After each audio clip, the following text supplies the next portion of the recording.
Hey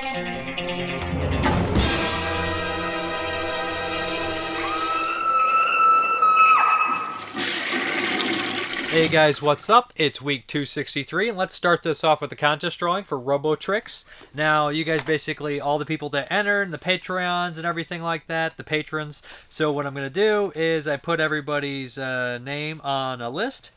Sorry about that. I'm pulling out the sheet right now. All the contributors and all the people with extra entries and all that good stuff. And I'm going to randomize it on a website, on a little thing here. It's already on there. I tested it a couple times, if you can see. And we're going to see who wins the Robotrix. Now, I'm being kind of quick with this because I've talked about this contest for a while, so here we go.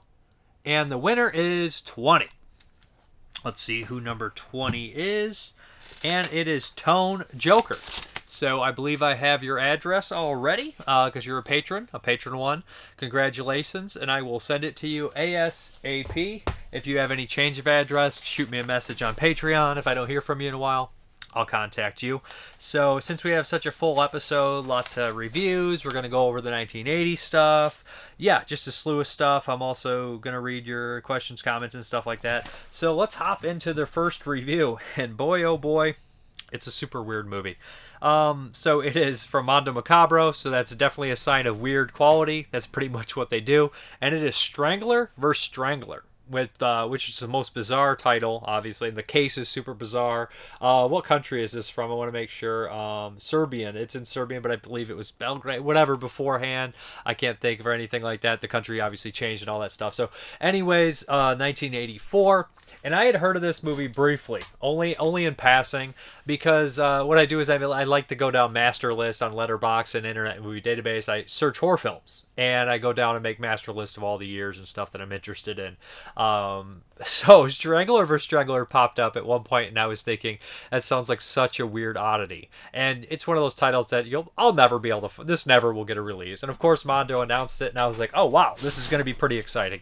So I popped this in, and as the title suggests, this is a very bizarre horror comedy. And right away, it has narration that says Belgrade was never going to be a major metropolis, no matter how many people they had. What makes a metropolis? They bring up this question. They say, is it all these factors, the crime? And then they said, no.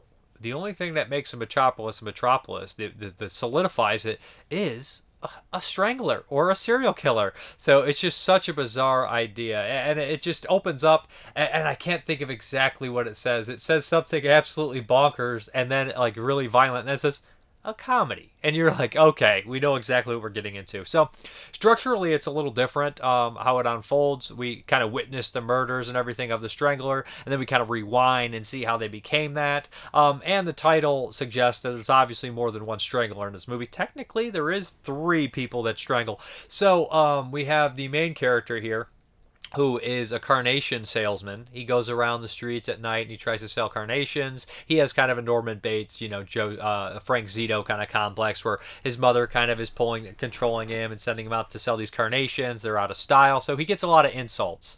So fairly quickly he realizes he can't stand women that hate carnations. So it's the weirdest trigger for a maniac since Red to Kill, right?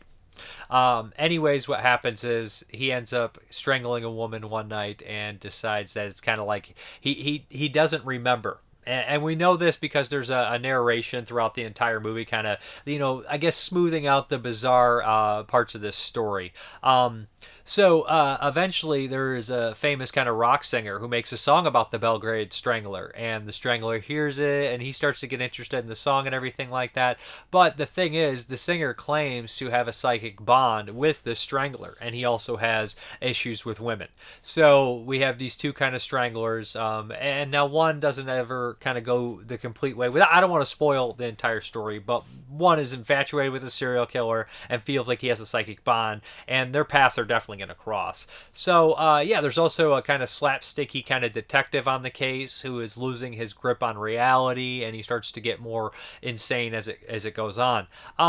there isn't. It's not graphically gory throughout the entire film, but there's a couple bits that were pretty crazy. But yeah, it just has a wicked sense of humor that it genuinely makes you laugh because the stuff that the Strangler says is just absolutely hilarious. And there's a really great moment where they have like a police interrogation where they have all the suspects lined up, and it's just it's something special, to be honest. Like, I caught myself laughing and just shaking my head and like just wondering who the hell made this. And they do have a really great special feature with the director, an interview with the director, and he kind of talks about it, why he decided to make this kind of movie. And it's one of these kind of York Buckarett stories, not with censorship, but he kind of just wanted to piss off everybody. So he's like, they don't really make these kind of films in his country. They don't really make horror films, and especially this style. And he said, so we decided to make one about a strangler. That's the story I could come up with. And he's like, what could make him more angry is making two stranglers. So that's exactly what he did.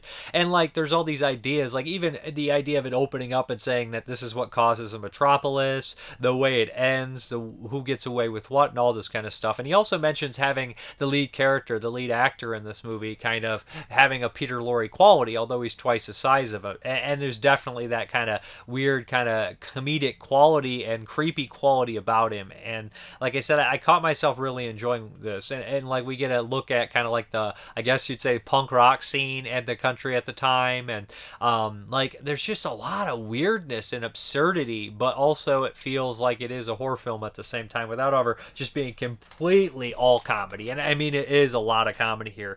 But yeah, I mean, there is a thing here where they do mention Joe Bob Briggs covering it, which I didn't catch that at the time. And yeah, it's just a bizarre film. Besides that, there's also a commentary. I really liked how the film looked. It was remastered well, but it's an oddity, and it's something that, like, if you were to ask me, I would have never ever guessed this would have ever got a release, let alone a beautiful looking Blu-ray. That's why Mondo is personally one of my favorite companies out there. I know people like a lot of the big labels, and I do too. I love a lot of them too. I love them, but like, there's so many companies out there that just re-release stuff we've seen 1,000 times. Now sometimes we get upgrades on 4K, but a lot of times, it's just new packaging and shit like that. And it's like, okay, now like getting something like this is just a little bit more refreshing to see, like, this looking great. And like I always say, like, it feels like movies don't really exist to 90% of the population unless it's on Blu-ray or it's streaming. Like, that's why you see a lot of, like, when something gets put on streaming services, there's a big talk about it because a lot of people are discovering it, which is cool, but it's also, it becomes strange and kind of sad because so many movies disappear into obscurity, and Strangler versus Strangler hopefully won't, because of this nice release here by Mondo Macabro. Great stuff. Okay, this next one here is called Dead County, and this is from Dark Side Releasing, and this is an independent zombie movie. And I know a lot of people are really sick of independent zombie movies. We've had so many zombies and infected movies throughout the last few years, and hell, last 10 years. Walking Dead obviously has people kind of still interested in the zombie genre, and I feel like zombies will never die, right? So, Dead County, the thing is about independent zombie films, they always have like a lot of ambition and stuff, and it's just typically very hard to pull off because you need a lot of cast and crew and all that kind of stuff. So when I put in Dead County, the first thing I noticed was they chose a great location. I believe it's Pennsylvania areas. There's a lot of trees and mountain stuff and all that kind of stuff. And it fits perfectly where they're shooting. And there's a lot of drone shots, overhead shots, all that kind of stuff, like establishing shots. And sometimes in recent years, that's become a staple for low-budget films because it's something that can add a lot of production value to a movie that's low-budget, doing the drone shots.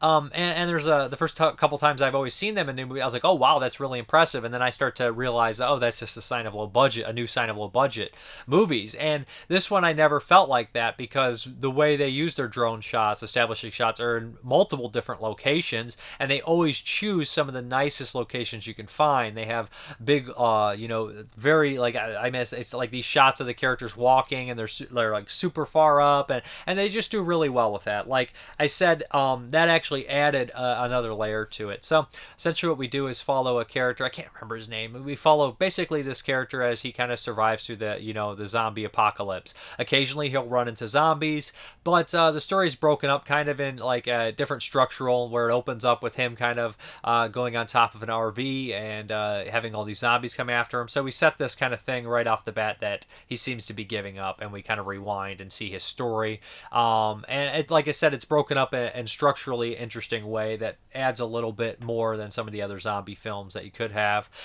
But as far as plot and stuff like that, it has all the kind of typical things, they're stumbling across some people and then being awful, having friends and trying to survive, and these moments of human decency among a couple people. But yeah, it's solid for a low budget, no budget zombie movie. Some of the acting ranges, of course, and that goes without saying. The special effects are pretty good, like the gore and stuff for a low budget movie. I think it's solid. I don't remember, like, a lot of times you'll recall like bad CGI here and there, and I can't recall any off the top of my head. Doesn't mean it's not there, but hey, it's been a long week, right? But I would say that like some of the practical effects, like the zombies, they actually look pretty good. There's one that has a amputee that's missing an arm, which I thought was amputee. Does that mean all four?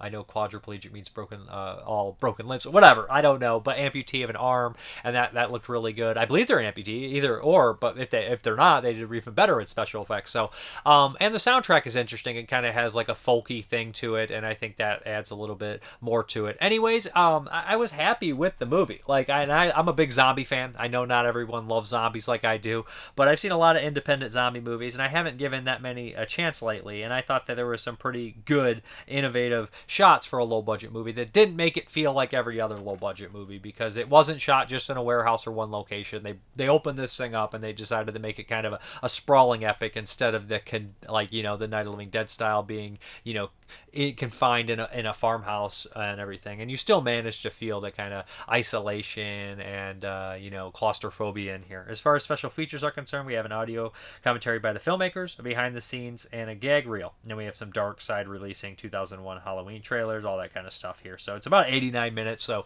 it doesn't really wear out its welcome. I'm right down the middle on it. Like, I really appreciate the ambition, and I've seen much, much worse zombie kind of low budget films. So and I bet if this was like filmed locally, it would be really cool to see locations used, because they use them really well, and it's a beautiful place to film for sure. That's Dead County. Okay, we have another one from Dark Side releasing, and this is Girl with a Straight Razor by Chris Alexander. He did like Queen for Irna, and what else? Blood for Irna. He did Necropolis, the sequel, and he's actually pretty prolific. He's a Canadian director, makes low budget movies, and in the style of Euro inspired stuff, and this one has some Cronenberg inspirations for sure, but I feel like he's kind of born in the wrong decade for sure. Like he definitely, like, when I watch his movies, they feel like latter day Jess Franco or John Roland movies, that kind of deal. He's definitely inspired by that, like beautiful mysterious woman killing people, and not overly graphic ways a lot of times, a lot of sexual stuff, a lot of like hypnotic shots of people staring in mirrors and being very trippy, and the music comes in. Like right when this movie started, the music kicked in and I said, hell, that's David Cronenberg's Rabbit. I knew it was public domain kind of music or library music, and it was Rabbit. And I think that Cronenberg and Romero personally always did the best use of library tracks, and I love the soundtrack to Rabbit, so it worked for me in here. So essentially what we do is follow around this girl who kind of stalks the streets at night and kills people with a straight razor. There's a lot of nudity here and there of the girl, and like I said, hypnotic things. So like visually it actually looked really nice, walking down these dark alleys, and they seem to go on for too long, but it creates a hypnotic kind of view to it, where I actually was kind of sucked into the trance. And like I said, like before about his movies, like really, like it would benefit so much if he had more money, like, or just could film on film. The movies would be so much better for him. Like, and I'm not trying to like badmouth it, you know what I mean? Because what he's doing is like a lot of ambition and stuff. It's just like it's the filmmaker's born in the wrong decade, right? Like I feel like the movies that he is definitely inspired by, he could have been making back then, and just if he had a little bit more, budget and stuff like that. But as far as the movie's concerned, there's two cuts of it on here. The Dark Side releasing, which is an hour and I think 5 minutes decent, and then like his director's cut, which he cut down even more, and there's a commentary of that on there. So it's a relatively short movie. And again, it comes to that point where I think in the last film I watched by him that there is some sort of maybe mental kind of craziness about it, where there's like a reveal, and without spoiling too much, that not as all as it seems, and it's like just kind of a head kind of screw kind of movie too. But this one I enjoyed, like kind of right down the middle as well. Like again, two ambitious low budget movies that try to do something different within, well, Dead County is doing something we've seen before, but on a level, being a low budget movie, actually doing a good job with it, if that makes any sense. Well, Girl with a Straight Razor is doing something of an old genre, like kind of subgenre within the Euro horror that's kind of dead. And like it's Giallo, but it's more like that style, like the John Rowland stuff, or the Jess Franco, certain kind of Jess Franco stuff that's kind of been dead for a very long time, and kind of doing his own thing with it on a budget. And I can appreciate that. I mean, I think it's pretty cool. And like I said, there's a lot of nudity and like kind of sexual stuff in here. Well, the murders aren't overly graphic. I mean, they are. They're not like special effects extravaganzas. There's some like throat slits and stuff like that. Then blood pours out. It looks pretty good. But you're not going to see like Fulci-esque or Dario Argento-esque gore. You know, you'll see some like severed throats and blood spewing, and you'll see like him mess with like the filter. I don't even want to say filters possibly, because the lighting and stuff. And it gets really kind of strange and visuals and stuff. And I think it's worth checking out if you're into this kind of stuff. Check out the trailer. You might be interested. Other people will just be completely bored and hate it and just want to turn it off or anything like that. But I mean, a lot of people do enjoy like these kind of neo gialli and stuff like that. So if you're into that kind of stuff, then I think you will dig it. As far as the special features are concerned, we both have 2 cuts of the film, and then we have an audio commentary, and then we have 3 short videos by co-star Thea Munster, and then again we have just trailers and everything like that. So the one version, the expanded cut is an hour and 7, director's cut is 57 minutes. So anyways, if it sounds like it's something up your alley, check it out. That is Girl with the Straight Razor. Great title. I love the title. It definitely sounds like an old school film for sure. Okay, the next one is the last in the Twisting the Knife 4 films by Claude Chabrol, and this is The Flower of Evil. And this is, again, a crazy kind of deceitful family drama with some twists and turns, where, like, right away, you know, kind of, like, exactly what's going on, you know, like, murder and like, dark family secrets, incestuous stuff, and, like, rich people that are hiding this, and facades on people where they seem to really like each other, but then, like, as it goes on, you can tell, and more reveals and everything. So, essentially, what we have here is we have, a son coming back from America to France to, you know, spend time with his father and his wife that he remarried. And like when these two families came together, it became kind of almost like, I don't want to say a scandal, but they were from 2 kind of prominent families, and now they have a lot of money. And I think they actually share like an aunt, so it's somewhat weird in that kind of way that they all are kind of related to this aunt in a different way. Well, so it seems. She's kind of like this older woman that has a lot of the money, and everyone loves her. But she has like obviously a deep dark secret as well, and seems a little haunted, although she is just probably the most pleasant character in the film. So what happens is that he has kind of like a stepsister through marriage, and or cousin or something like along those lines, and they had obviously had some sort of relationship, and that seems to be part of the reason why he went to America. And as the movie goes on, like the stepmom or mother of the one girl is running for public office, and you know it complicates things. So we kind of get a look into the politics and how she sees other people and stuff like that. Well, this whole kind of storyline's breaking down, and you get like, it's almost like you know not exactly, but you have these hints at what happened. And as it goes on, in the very beginning of the movie, we open up with a murder, and then like it's definitely kind of come full circle in this way that history will repeat itself, that all these kind of things are happening. But yeah, it's just, again, it has that kind of flair that Claude Chabrol has, where it's psychological, and although it looks really fancy and beautiful on the outside, deep down on the inside of these high-class families, there's these dark secrets and this incestuous stuff, and just really kind of disturbing stuff. And they bring up points later that I don't want to spoil, that, you know, some people may be closer related than they thought, and just lots of twisted stuff in the film. And Again, it's very well done. Less comedic than some of his other work. And like I said, like they're always shot really well. They all have like the same look and quality to them, no matter where they take place. And they always center around rich people. Besides the butcher, that one has, you know, kind of more working class people, but there is some rich people in that film as well. But they all center kind of around like rich people that, you know, are well respected in the community, but yet they have deep dark secrets and, you know, reveals and all this kind of stuff that comes to fruition in the film.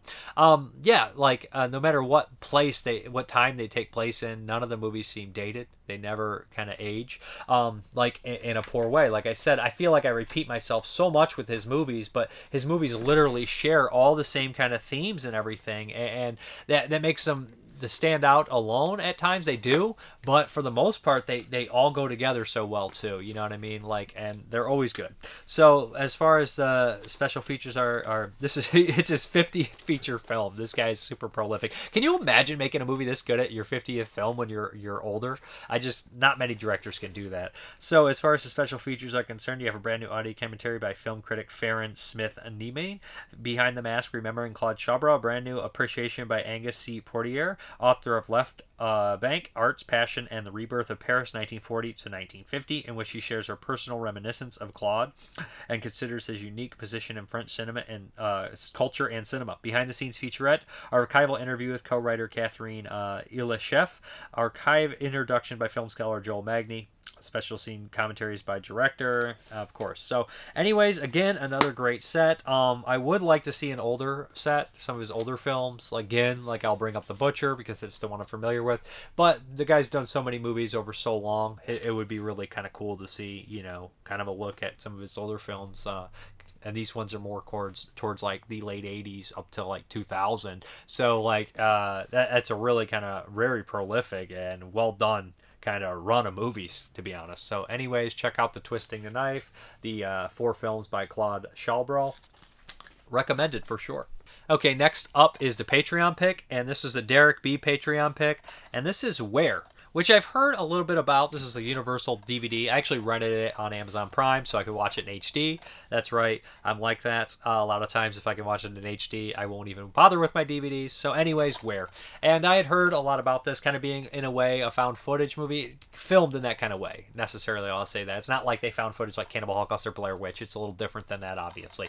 But it's done in that kind of style. So, essentially what we have here is an American living in France. I mean, like a couple French movies here, and she basically decides to. We see like kind of a crazy graphic kind of attack, and it seems like an animal attack at first, but you're not 100% sure. And so they arrest this large man who's kind of like on the outskirts of town and just an outcast, kind of a weird person, doesn't seem to be all there. They arrest this guy for the murders. And they say that bodies were partially eaten, all this kind of stuff. Took place on a full moon. You guys know the title, Where. And the defense attorney believes it's that this person is innocent, so they want them to get a fair trial. They start to represent them. She has a team, obviously, another guy who looks into like people's history and backgrounds and stuff like that. And she calls in an animal expert that she knew from her past that can help her with this. So like that's kind of the team to figure this out. And as they dig deeper, they start to realize that they believe this guy suffers from a rare, disorder where it would leave it impossible for him to actually commit these attacks because he's so decrepit at certain times. And like also there's a police officer that's heavily involved with the case, and he starts to seem very shady as they dig deeper and deeper into this. And you kind of see like a lot of political bullshit behind here, land disputes, all that kind of stuff going on. So they're pointing you in one direction, but you're watching a movie called Where, and you do know there was a vicious attack. So they give you a lot of like curveballs and everything like that. And if I get into any more, it'll kind of maybe spoil the fun for you. But even though you'll see pictures and images from this movie that will already spoil it. So before I spoil this movie, I thought it was pretty well done. Now there is some computer generated effects that they seem very dated now. And this is an older film, and not older, but probably 10 years old. And the computer effects, they look dated, especially in HD, where when they use the CGI and kind of like gore and stuff, it just looks very bright. Doesn't really match anything else in the movie. movie. That's kind of expected at certain times when CGI was used. It does not ruin the movie. It will not like completely bring the movie down to a zero or anything like that. But as far as the movie as a whole, I liked it. I think it's a pretty good film. I think it's an interesting take on this kind of subgenre of movies for sure, and I would consider it in that subgenre. So I'll leave it at that. Now, kind of spoilers here. At a certain point in the movie, you kind of realize that this character is suffering from this disease, but it's basically the most realistic portrayal of lycanthropy that could be. So this essentially they decide to perform this test on him, and it puts him into this werewolf kind of rage, and he's not necessarily a monster, a werewolf, but he's very hairy already. He becomes super vicious, and his strength seems to have no bounds. He's super agile, all the stuff a werewolf would be, right? So he basically runs amok a couple times in here, creating some really kind of gory, awesome moments. In the hospital when he escapes is really, really cool, and then he takes on a bunch of cops, and it becomes almost like an action movie for the last part, and it has some 30 Days a Night action where somebody else has, a taste into this. But no, there's a lot of cool things, and they leave you guessing, and I think honestly, like, the mystery parts of it are just as interesting, if not more, than the action stuff. So the only thing I did say, it doesn't ruin the movie, no, the bad CGI, but it does, kind of be like, oh, that looks like shit, and it does take you out for a split second here and there, just because it's so different in color and everything like that. But where I was happy with it, I liked it. It was an interesting take on the werewolf genre, and like being kind of almost like in the found footage kind of style way too. They can kind of do some things you couldn't do, like kind of like a documentary style. So where I enjoyed it, I think it's pretty cool. Is it my top 10 werewolf films? I don't think so. I really don't. I mean, there's not that many great werewolf movies, and it would be hard. It might. It's a recommend for sure in the werewolf subgenre, but I feel like there's probably like 10 ones that are just staples that will always be in my top 10. It's gonna be hard to kind of push one out. But anyways, that is Where. Check it out. And this director, what else did he go on to do? I know directed by William Brent Bell. I feel bad because I know he did one other movie that kind of has some name recognition. But yeah, anyways, I would check this one out. Pretty good stuff. Okay, guys, we're going to dive into those 1980 movies. They did this to you! They're trying to turn us against each other!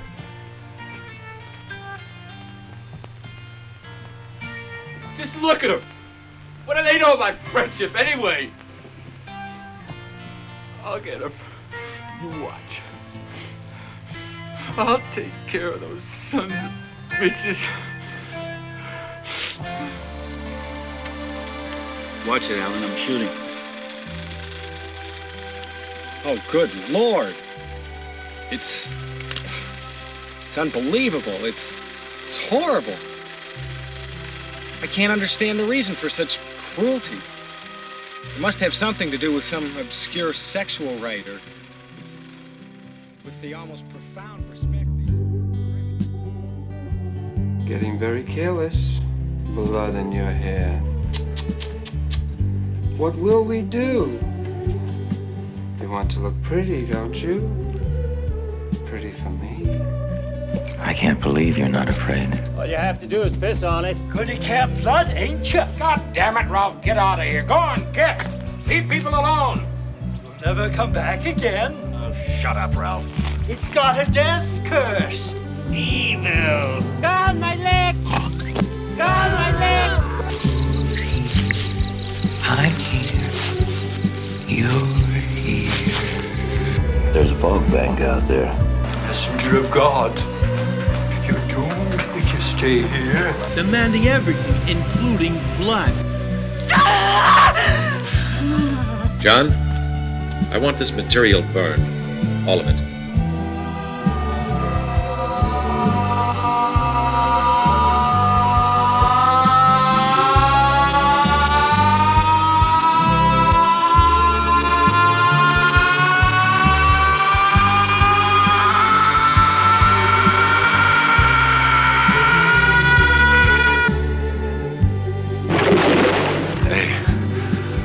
I ain't the crazy one. Remember? In the lake, the one who attacked me, the one who pulled me underneath the water. And he's still there. Used servitude. I think you will all meet again. In hell! I'd have mercy on his soul. He was one ruthless son of a bitch. Wendy? Stay away! Darling? light of my life. I'm not gonna hurt you. You didn't let me finish my sentence. I said, I'm not gonna hurt you. I'm just gonna bash your brains. I'm gonna bash them right the fuck in. Well, Dad, are you proud of me now? Do I measure up? Huh? My son was a son of a bitch, and he was no good. That's it. My son is dead. I don't want to talk about him no more. Oh, Cindy, you're gonna die.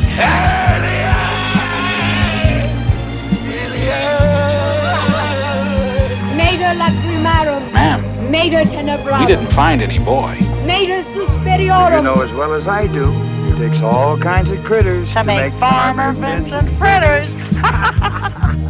I wonder who the real cannibals are.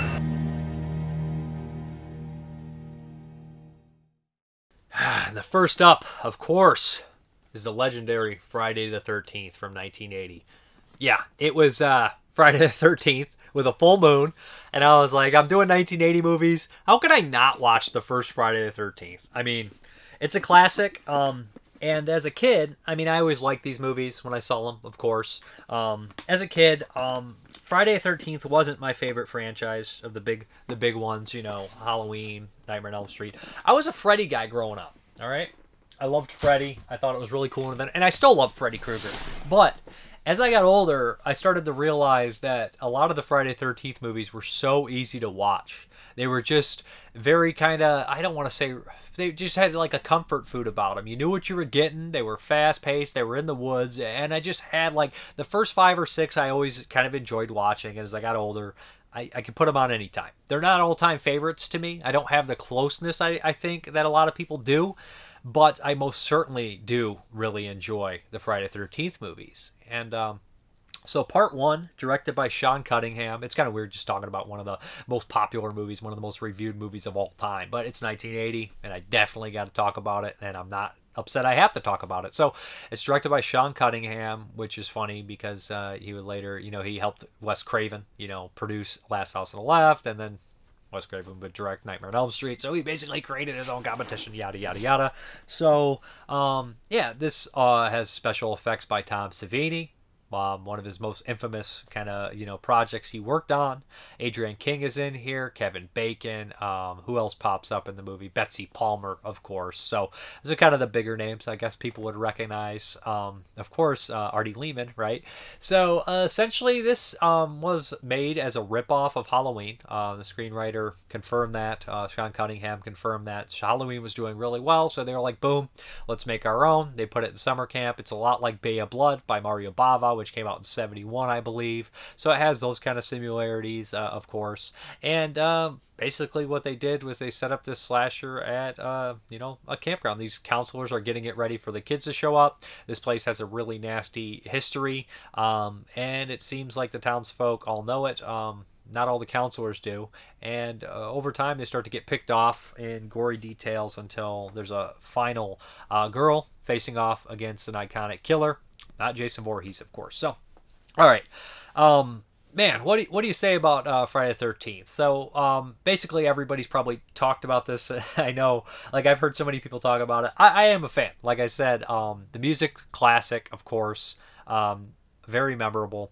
I guess I'll get into some of the things that I guess people probably don't touch upon. To be honest, the way this movie is set up in the very beginning, how we have the Anne showing up to kind of find the place where she's going, Camp Crystal Lake and all that kind of stuff, and she has a run-in with the townsfolk. I think that is probably my favorite scene in the movie. I know it's like, what a weird favorite scene, right? But I think it's so well done, and it has a feeling of the carryover of the 70s, the kind of small town feel, and like, she meets Crazy Ralph, and Crazy Ralph is one of the best red herring characters of all time, the Harbinger of Doom. He's got to be the best one of that to me, because the way back in like the 70s, 80s, like early 80s, it's just like they like feel like they just hired a weird local that possibly was a real drunk, and he has like an authenticity about him, and like his everything he says is quotable. He's weird, he moves kind of strange, like I don't know, it's just everything about the guy is dead on. And like, so she has this interaction with Crazy Ralph, who warns her not to go up there in this completely over the top way,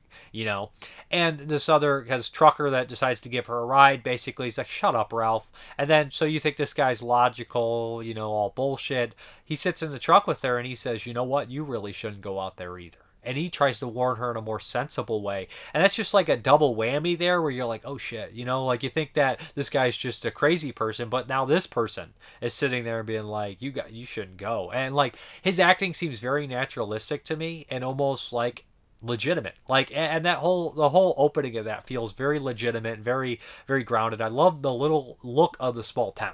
Like, it feels so good. Like, if you ever like drove cross country or stopped in a small town for a while, it just feels like it. And it has that authenticity and that look about it that I just love. I love.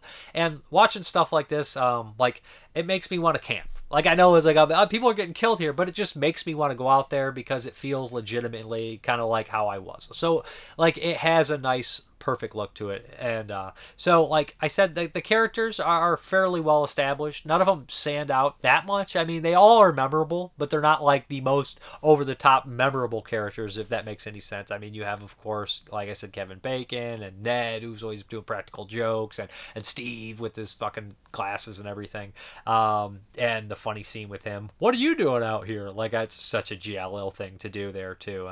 Anyways, like I said, the kills aren't as graphic as a lot of people would remember, and like, of course, we all have, I mean, like, as people would hype up to be, right? The effects are really good, though, especially for 1980. But the thing about the Friday the 13th kills, I watched the uncut version, of course. There was one that's even shorter. But, like, in all of them, even if they were uncut, as you can see in Friday the 13th, they always they always cut away really quick. And it has, like, a good quality about it because the music kicks in and it just kind of goes to the thing. It, like, fades away to the next scene or whatever it does. So, anyways, like, I don't have all that much to say that you guys haven't heard. But, what I will say is I thought that the new Scream Factory Blu-ray looked really good. I've never seen it look this good. It's from a 4K master. Just got announced in 4K. It's coming out September 13th. I pre-ordered it to watch in 4K. Yeah, like, and Betsy Palmer showing up. She's tremendous in this movie, and I found it really funny listening to the commentary how times have changed, because she's talking and she brings up The Shining and direction that Sean Cunningham is giving her, talking about how over the top Jack Nicholson was in that movie and how it didn't really work. He said, "Remember how bad that was? And it's so funny that the director of Friday the 13th, Sean Cunningham, is telling Betsy Palmer not to act like Jack Nicholson from The Shining because the performance was bad. The most well-respected and beloved horror movie from 1980, the performance was bad. That's how times have changed, right? That's how the outlook on things can change completely. Also, I don't know if I ever knew this, but they tell the story about Siskel telling people to write to Betsy Palmer, giving her address out on television. Like, go fuck yourself, dude. I know people are always like, Siskel and Ebert, yeah, 2 thumbs up. It's like, one fucking fist to your face, dude. If you ever wrote my mom to fucking, I can't believe that. That would be so illegal now. Fucking immediately Siskel would be done if he gave out somebody's address. I know some of the people think they give out other people's address they don't like, but and like villains and congressmen's phone numbers and shit that are pieces of shit, or call this, that's a little different, I know. But you were in a bad movie, so we're going to send out you. Come on, get out of here. And like, on top of that, Adrian King had the stalker and stuff. And just imagine people giving out Betsy Palmer's address and like just basically giving stalkers or weirdos a chance to attack someone. Times have changed, obviously. You see what they thought of The Shining back then, and now that kind of whole thing. But anyways, like I said, I enjoy this one. I enjoy the music. I enjoy the effects. I enjoy the ending. Tons of quotes. As you can tell, I used a lot of the quotes from Friday the 13th in that opening, and everything like that, and like all the actors and actresses in here are attractive and everything like that. They put in a right amount of sex, and that's one thing you can always count on the Friday the 13th movies, is to incorporate some sex scenes and stuff like that, and gore, and although we said Halloween was like the first big slasher, I mean, people would argue proto slasher, Black Christmas and stuff like that, and you could see Black Christmas for sure being an inspiration for later day movies that are slashers, and Black Christmas could possibly be a slasher too. I don't want to go down that or whatever. It's just, it is what it is. But Friday the 13th really was the one that kicked it in overdrive, right? Where everything was like the camp slasher. You wouldn't have The Burning getting made and stuff like that, although it was around the same time. You know what I mean? You just wouldn't have this kind of stuff. Madman. And Friday the 13th is just as influential as Halloween, I think. Maybe not as well respected. Most definitely not as well respected, but hey, it's as influential. So as far as the special features are concerned, they did do some new ones, some interviews and all that kind of stuff, and panels that I enjoyed hearing. And it's nice to see Betsy Palmer on there. I really like that. And Harry Manfredini. I always mix up Harry Man. It's Harry Manfredini. You don't want to mix it up with Harry Mancini, another kind of composer right there. Mix them up. But Sean Cunningham and all that kind of stuff. And I liked hearing the commentary. It's kind of a mix up, where they'll have like kind of a moderator on there. And like it's funny because you have the writer talking on there, and he's basically like, yeah, we did that. The more sex you had, the more you got killed on screen. But then like Sean Cunningham's like, it's like the writer putting that forth in there, and then like Sean Cunningham like just ignoring that context all in general. So it's just very funny like how it turned out, because like he said, the writer saying that, whatever. Anyways, it's a classic. It's one of the most iconic slasher films, and not the top slasher films ever made. Spawned so many sequels. Some would argue better sequels. I don't know. Like I said, I like the first 5 almost equally, not exactly equally. I know that like some are better than others, right? Like objectively, I'm looking at it, I'm like, yeah, that's a better movie. But, I've always had a soft spot for Part 5. Not always. I don't know. I've never disliked Part 5. But as I got older, I just enjoyed it more and more just because it's so ridiculous. So, anyways, Friday the 13th Part 1. It looks great on 4K. And the surround sound was really good. I put it in the 5.1 to listen, like big storms. And it was actually, I think, storming outside at the time. I don't remember. But it felt like it was storming outside because of surround sound, good lightning and stuff. Anyways, just a super memorable movie. And hell, great stuff. Friday the 13th. What more do you want? To follow up Friday the 13th, I got to talk about a classic here. They thought they were just killing some weeds. Toxic fucking zombies. Made the Video Nasties list. This is a rewatch. Not watched Toxic Zombies, aka Blood Eaters. Since when? Did I watch this on VHS? I feel like I rented this as a kid because I love zombie movies, obsessed with them. It had John Aplus from, the Romero movies from Martin and stuff. So I was like, oh man, this feels kind of like a slice of that kind of zombie Pittsburgh thing. I got to see Toxic Zombies. So I popped this in, and it had been a long time. It's a massacre video, of course. How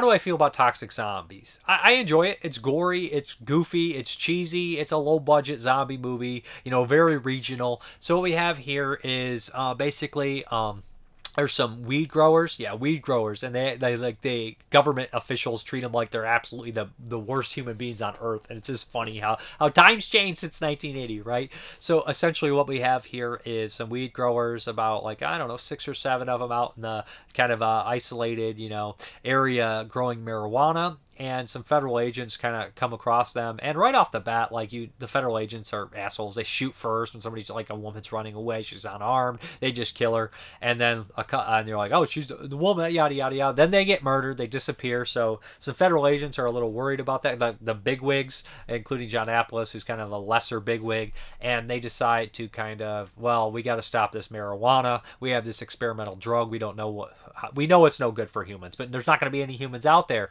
and who gives a shit if we get the weed growers? So they basically hire this drunk to spray this weird powdery shit all over the weeds and all that kind of stuff, and it turns these weed growers into crazy zombies. They're not really zombies because they're still alive, but they do drink blood. They're called the Blood Eaters. So we get in that argument again. It's like, well, they're not dead, so they're not technically zombies. They don't eat flesh. Whatever, okay? Blanket statement, infected zombies, whatever you want to call it. Mindless rage and creatures that drink blood. Okay, so essentially what we have here is also kind of a park ranger, whatever his job is. He goes out there when he's not supposed to, takes his brother, his wife, and there's also other people camping in the woods who are going to run into these toxic zombies. That's kind of the plot of the movie. occasionally Toxic Zombie will attack somebody. It'll rip them apart. They definitely changed the name to Toxic Zombies from Blood Eaters because when it got released on VHS, Toxic Avenger had come out. Zombies were big, so they're like 80, 85 or something, 84. They're like when it got put back on VHS, an alternative name. They kind of like preying on that. It has an amazing VHS cover. I always remember that VHS cover of Toxic Zombies. But it's low budget. Some of the acting is pretty bad. Like a lot of people are pretty rough. There's a lot of wandering around the woods. There's a lot of like kind of dumb shit where it's like guy driving around there, his car breaks down. We watched that for way too long, that kind of shit. But the zombies are fairly memorable, and there's a lot of like low budget gore that I enjoyed. Like just like kind of like people like getting their hand hacked off and stuff like that. And, like, there is a really good scene where the park ranger comes across this kind of shack, and there's this guy that's like, get the hell out of here, yada, yada, gives him the spiel, I don't trust the government, and all that kind of stuff. And this movie's very anti-trusting, like, government officials and all that kind of shit. So it comes from that, like, Romero, the Crazies, Night of the Living Dead kind of world, I feel kind of fits into that kind of distrust of, like, government officials when it comes to these kind of situations. So, like, this guy goes on this spiel about, I ain't got nothing against those weed growers, and you guys sprayed the wrong. And I think his performance is probably the strongest in the movie. John Amplas is fine as well, but I think his performance and his moments are probably the most poignant, if you could say that, for this kind of deal. Anyways, it's a gory, fun, cheap movie. It's not perfect. Maybe get some unintentional laughter from it from here and there. But as far as the special features are concerned, we have a brand new master created from 4K scans and multiple rare 35 theatrical prints. I mean, it looks kind of rough, but it looks pretty good for this kind of movie. I've never seen it look better. Bloodshooter's interview with cinematographer David Sperling. Framing the Forest. Sperling's been working a long time after this, and I don't remember too much on his interview. Farming the Forest included interview with actor Claude Scales. Alternative Toxic Zombies.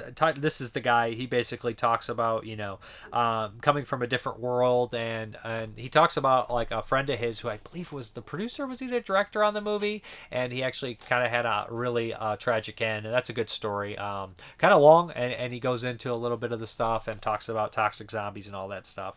Alternative Toxic Zombies title card, extensive image gallery, and then we have, hard of hearing. They do have a longer version, which you can watch, and it's basically VHS inserts at the very end. It's just kind of like closure stuff. You don't really need it, so if that's going to bother you, don't bother watching it.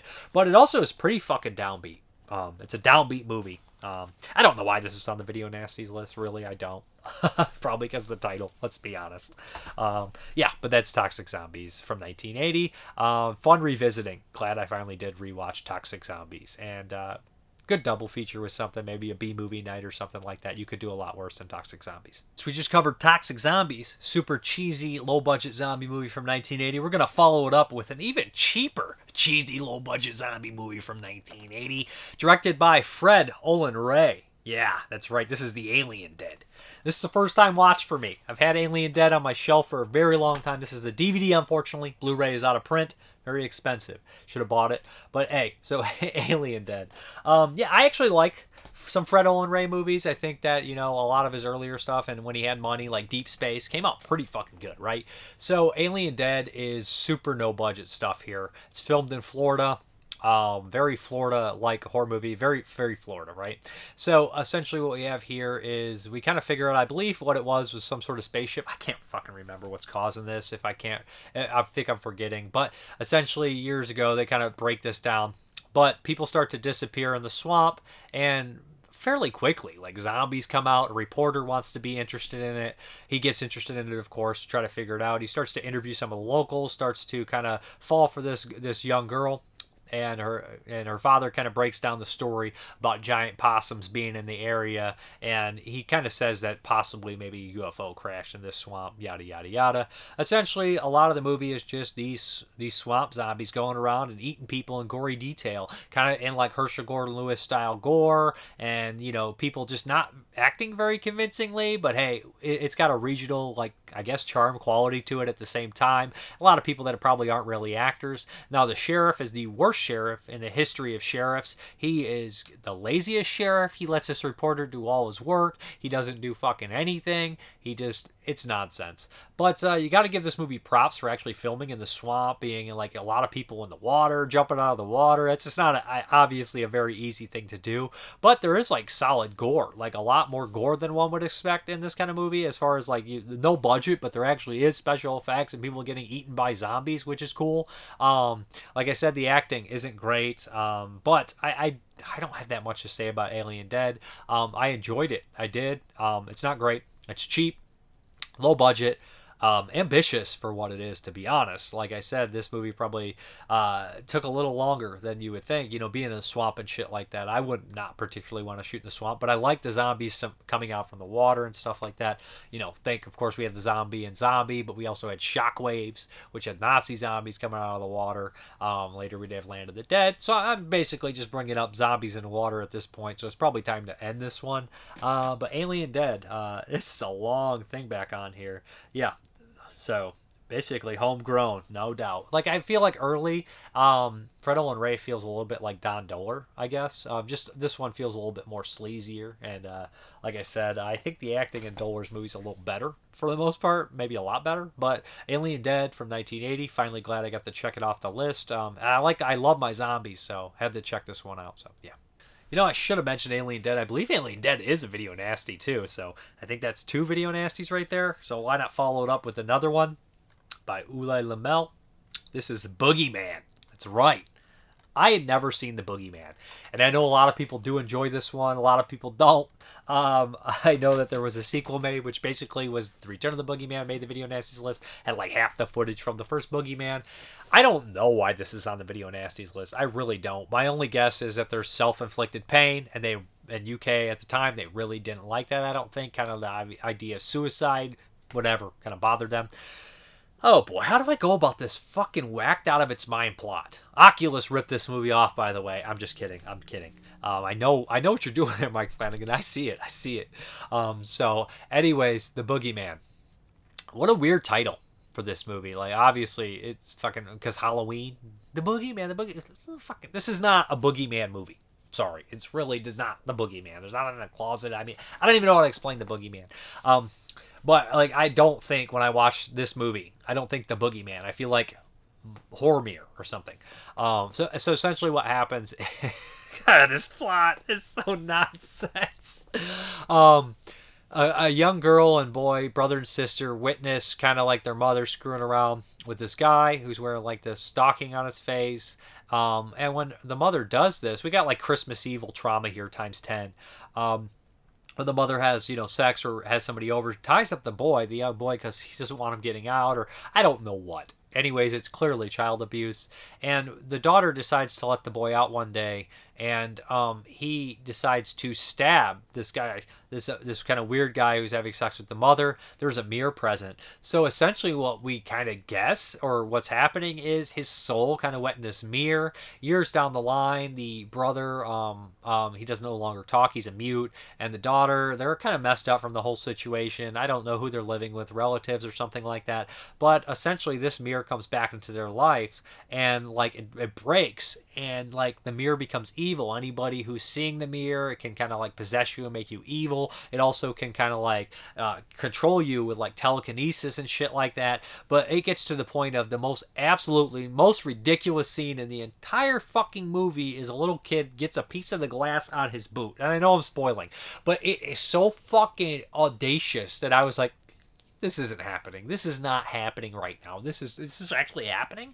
So essentially, the little kid gets this piece of glass on his boot. He goes out fishing, and he's sitting on this dock, and then the reflection of the sun hits the little piece of glass on his boot, and like it has like the light going all the way across the fucking lake to it cuts to these teenagers for like 15 minutes of these partying teenagers, so they can add to the kill count. So now, instead of like watching the major characters in the movie and like having this resolved, or some character development or psychological stuff with them, we just are with these kids, like, so we can get these slasher kills for 15 fucking minutes. And like at one point, the kids walk into this abandoned shack, and you're like, oh, this is gonna happen in here, and then they walk out. Like, I don't know if there's some hanky panky in here, basically squeeze that in there. So like, and like they kill them in the most ridiculous ridiculous ways in this movie. A lot of the kills are so ridiculous that they're entertaining and fun. Like a whole entire family commits suicide. You're just like, oh shit, that's kind of intense. A younger kid's committing suicide. That's why I got on the list, I'm sure of it.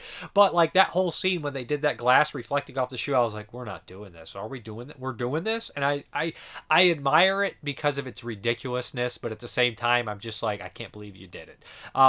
So it's nonsense. The score's really cool. Like the score's very 1980 synthy, good shit like it. And like I say, a bad movie on film is still much better than a bad movie on digital because it looks good at least. And I don't really consider this an absolute horrible movie. I like how a lot of it looks. I like the sound and everything. Ulay Lamel also did, I always bring it up, Tenderness of the Wolves, which is an outstanding movie. I can't believe the same director did all the movies after, Tenderness of the Wolves. It's kind of mind-boggling, to be honest. But the ending is pretty crazy. We have kind of a pre-showdown with the mirror and shit. I should mention John Carradine's in this. Obviously, he shot his scenes in a day or two. He's a psychiatrist or something. He's like, maybe you should go see the mirror. And it's just like, he's good in it. He's okay. I mean, he's underutilized, but it's John Carradine. He doesn't really do a bad job. I mean, he's got an amazing voice, an amazing look. He's a horror icon. So, I mean, hey, it is what it is. It's John Carradine for a day. Why not? It's the Boogey Man. I thought this looked pretty good, though. Especially, I thought 88 Films cleaned it up really well, and I was impressed with the picture quality.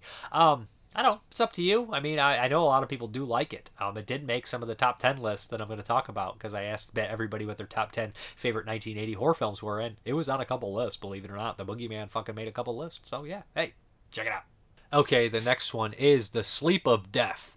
And I'm going to be really brief with this one. It's just a movie that it's not absolutely horrible or anything like that. It's just, again, a movie with a very good score. I had to watch a VHS rip. It's not a particularly, super intriguing movie for me due to probably maybe the picture quality and everything like that. But essentially the opening, it takes place, when is it? This old guy, Lord or something, is about to be put to death, and they give him this kind of drug that's supposed to knock him out and not kill him. Then we kind of put forth a 100 years, and the Napoleon had just been stopped. He's imprisoned, and we have this British guy who wants to come to France afterwards. His father forbids it, wants him to marry somebody he doesn't. The father dies. He does what the fuck he wants. Him and I believe a family friend go with him, and he has this idea how he can trick the gambling system to make a lot of fucking money. It's a very small piece of it, but on his way, he kind of this countess kind of catches his attention, and this count who's with this count, and he becomes infatuated with her. He kind of follows her around, and at the same time, some people are ending up murdered in very kind of vampiric ways. And this is by the same person that actually wrote Carmilla, which is a great story. It was made into Vampire Lovers. Here's a lot of similarities to that, and I wonder if they lifted some of that, from that kind of deal from the actual Carmilla as well, because I feel like Vampire Lovers has some similarities with this, with the two characters kind of riding around in the hearse and everything like that. But anyways, there's some weird kind of characters that he runs into, including this ex-military guy who you think is very bad, but things are not necessarily as they seem, and Patrick Magny, who is excellent kind of character actor from stuff like A Clockwork Orange and Fulci's The Black Cat. He's in here, and he's going to marry. I can't do a Patrick Magny, but he's got a very memorable voice. But for the most part, I mean, it's fairly well shot as far as I could tell, because the quality's so poor. Has a nice soundtrack, has nice good imagery, gothic stuff, and I feel like this one, a better release with some more context, could be a decent movie. But as far as the way I saw it, and it's a little kind of meddling and a little boring at the same time, which is the dumbest thing. It's boring, that's stupid. But maybe if I read the story, I'd have a little bit more appreciation for it. I don't absolutely hate it. I think it's maybe worth looking into if you're interested, but I can't give it a wholehearted recommend. So that is The Sleep of Death from 1980. Not my favorite movie of the year, but some interesting stuff in there. I feel like the movies that we watched for 1970 kind of handle this kind of atmosphere and this deal a little bit more, like Low Keys or something like that. Is just a much better kind of deal at it, if that makes any sense. And I think Vampire Lovers is also vastly superior to The Sleep of Death. So yeah. Okay, here's another first time watch for me, and this is from Cauldron Films, and this is Beyond Terror. This is a Spanish horror flick. Yeah, This is kind of a little hidden gem here. I was very excited to watch this one. Has a Cat Ellinger commentary, so that's always welcome. Yeah, and I like so basically the plot of this one, it's follows these kind of like this group of criminals. How many are there? I think there's 4 in the very beginning. They're just ruthless criminals, and they end up kind of like trying to rob this diner. A bunch of people end up dead, murdered, killed, however you want to say it. They kidnap this couple that is kind of a strange couple, and they basically take them as hostages, and they start traveling across the road. They end up stopping at this old lady's house, and she has a young kid, and the villains in this movie are so ruthless. They end up burning the house down and killing the old woman, killing her dog, killing your maybe grandson or whoever they are. And like as she's dying, she starts putting a curse on them. And it's just like, where's this coming from? It's very bizarre, very strange. And then kind of we get into this weird supernatural aspect where they're kind of cursed in this weird area. And like you notice that the couple, they really didn't do anything to stop it. So like they also are very gray like characters, not the most likable characters. So the group end up stuck at this weird kind of like mausoleum, I would say, or like this crypt, or this like kind of weird historical like kind of weird cemetery, whatever the fuck it is, but it's creepy, and they can't really get out. Their car's been stopped, and there's a nice little touch here when they're driving, like the radio just turns on playing this like creepy chanting music and shit, and it's just, I've never had that happen where they're like, turn it off, what is this, why won't it turn off? And I was like, oh, it's actually in the radio. You think it's the radio or like the score at first, then you realize it's coming from the radio. It's like, that's a nice little touch. But what I liked about the movie was it was not really afraid to go some places that it brings up kind of like incestuous stuff, and like the characters have these moments where they start talking about their past, the villains and stuff. You're like, this is like just a little darker and grittier and just a little bit more kind of fucked up than you would actually expect them to get into. Ken Ellinger brings up some points on the commentary. It's pretty funny. She's like, I like that the idea that like the witch woman here in 1980 is not portrayed as evil. Like she's a victim and her son and stuff, and like they're committing, like they're getting the revenge, like the supernatural aspects, but they're not like portrayed as villainous or anything like that. And usually witches, especially in Spain at the time, probably would be considered villainous or whatever. And like I always feel like it's very strange. Like if you watch like nunsploitation movies from certain places, like they'll be like, Catholicism is garbage, but then at the very end of the movie, the person ends up being a demon anyways. Like even if you watch like the church, they're like you watch all these like supposedly innocent people be slaughtered, you're like, that's so fucked up that these knights are killing all these people, and then like their like arms turn to demons. Like, so they were demons? Or like Alucarda, where you're like, man, Catholicism's fucked up, and I believe Alucarda's Mexican, not, but still, and like then they are like possessed by Satan. It's just always like that weird kind of touch on like that stuff that I enjoy in these Euro horror films. That so anyways, like yeah, this one looks great too. Like it looks great, and it does have a little bit of a slow start. There's a lot of kind of meandering and arguing amongst the characters, but once they start getting picked off, there's these nice touches, like this evil painting in the background of this like skeleton with these people, and like the painting starts to change. And I like those little touches like that. And like I said, I like the villains, and they actually show Donk. Like I was like, oh wow, I did not expect to see that. And the movie is sleazy. There's like sex and there's some murders and stuff. This is a good one, and this is a really good one from 1980 that I don't think that I would have probably kind of like really been excited to watch unless Cauldron put it out, like, because now it has this nice Blu-ray. It looks fucking excellent. Before it was kind of like in the bootleg market, I believe, so like I never did get to see it. Anyways, I loved how Beyond Terror looked. I loved how it sounded, and you know what, this is the first, I want to say hidden gem, because have I watched a hidden gem yet? Well, I watched Encounter of the Spooky Kind, but I believe that one's fairly well known. I guess Beyond Terror is fairly well known too. Those are both really movies, first time watches that I was very happy with. They are definitely contenders to make like a top 25 list for sure.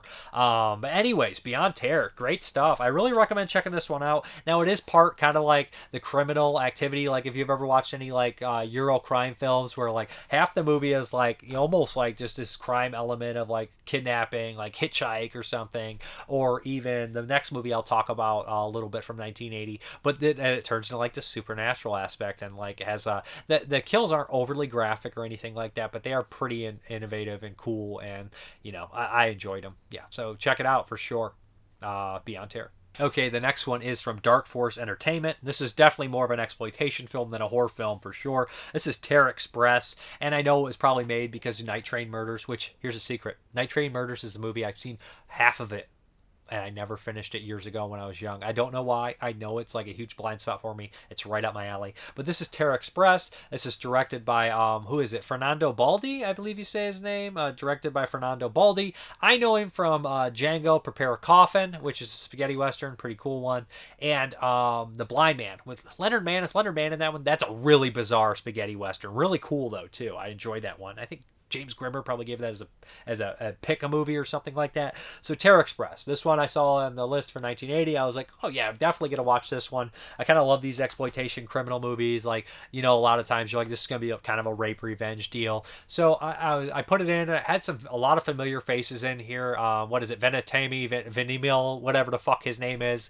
from Cannibal Apocalypse and City of the Living Dead, and the really good spaghetti western where he plays the villain. He's only in one spaghetti western. He also pops up in Final Justice with Joe Don Baker as the villain. So he's just an actor I've always liked, a character actor. He pops up in here. Also has the lead from City of the Living Dead is in here, not Christopher George, but the other guy. He's in a couple Fulci movies. So there's like tons of familiar faces in here.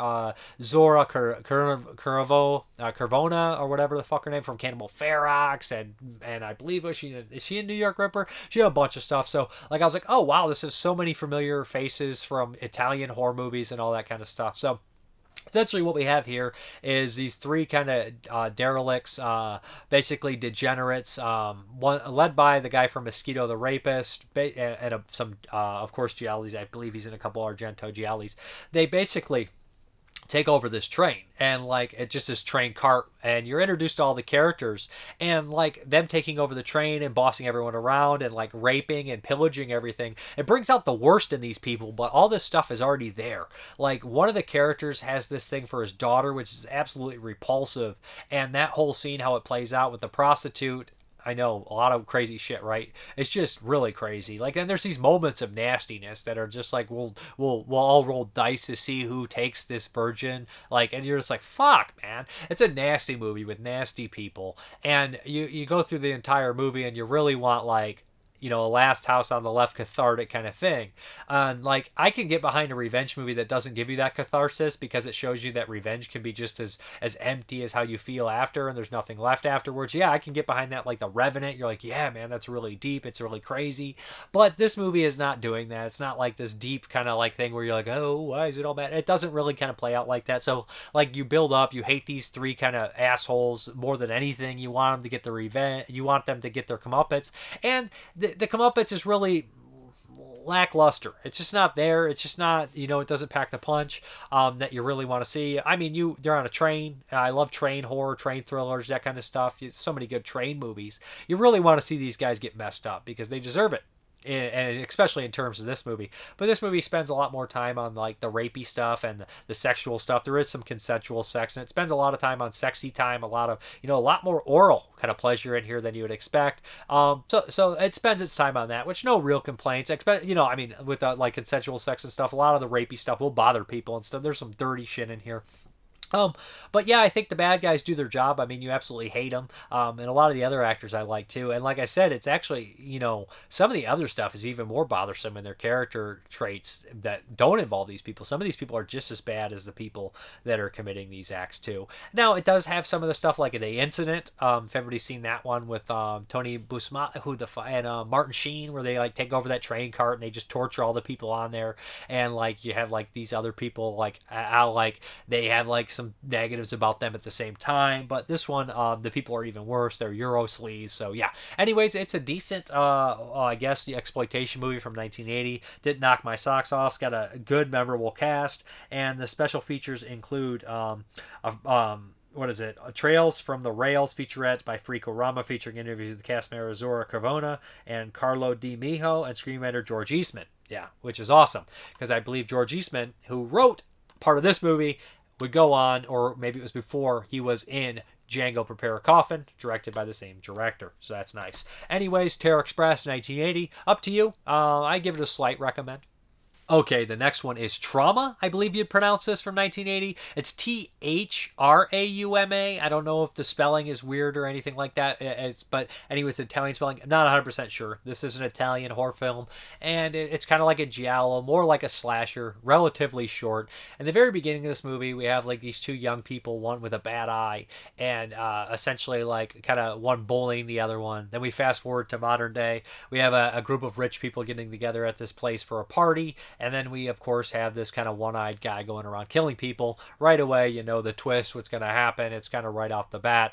The cast that gets together, the most memorable character to me is the heavyset guy from Strip Nude for Your Killer who has sex with a blow-up doll. He's in this. He's actually the best part of the movie, to be honest. So the first kill in this movie is really dark and really nasty, and it just like feels like really kind of like nihilistic, and I was like, oh, maybe we're in for some kind of special kind of dark little short slasher movie from Italy. I'm kind of impressed so far. And then after that, like, it just completely loses me. So, like, the characters act moronic, which I can forgive, but the killer starts picking everybody off, and the kills are the worst kills I've seen in anything like this. I mean, we have somebody having a heart attack. We have off-screen strangulations. Like, just poor kills. They didn't do any kills, and I know that doesn't make a movie, but, I mean, the location's cool, but it's not, like, super well... I mean, it's fine. It's shot fine. The location's good, but it doesn't really have anything that stands out to make it anything special. So you really would be like, well, pile on the sleaze. And the first kill, you're like, oh, it's there. It's dark and weird, and it's in the woods. It's creepy.